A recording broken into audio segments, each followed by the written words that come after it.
So yung RPM natin from 12 ginawang 11.5. Ngayon ang decide ni Master Lodi is gagawin na lang siyang 11,000 RPM and then babaguhin yung ignition timing. Maraming gagawin. AFR, yung limiter ng RPM. So yun, nakasalang na yung unit natin. Inaayos na ni Sir ating bank sensor. Nakakabit na ni Sir.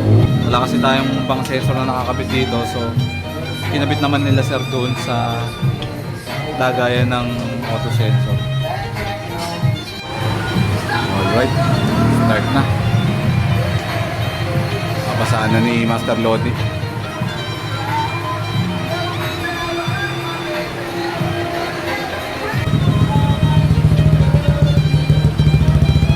AFR natin ngayon ay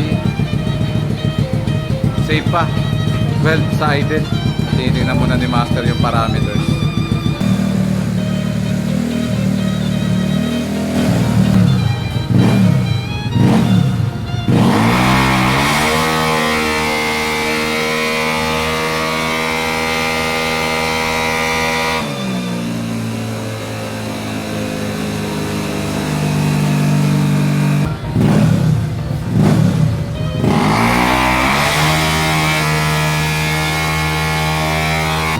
First run.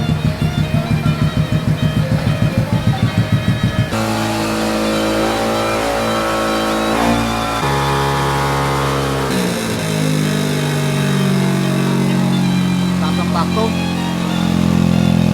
Master Lods, patipirin mo ah.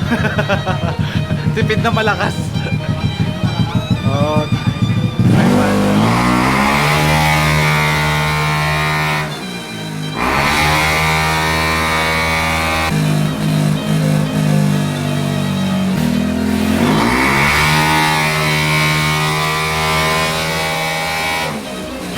Parameters na babaguhin.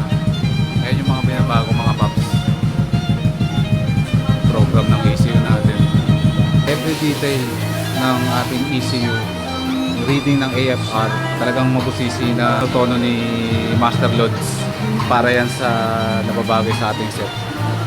Kaya sa mga gustong ma-tune, nagpalit kayo ng power pipe, nagpakalkal kayo, o nagpa-superstar kayo, any kind of modification sa motor nyo na ginawa nyo, kailangan nyo talaga i-frame up yan para safe yung engine nyo, especially sa mga kargadong motor. Kailangan talaga, kasi yan, nakikita dyan AFR, yung RPM mo, horsepower mo, kailan yung nag-gain.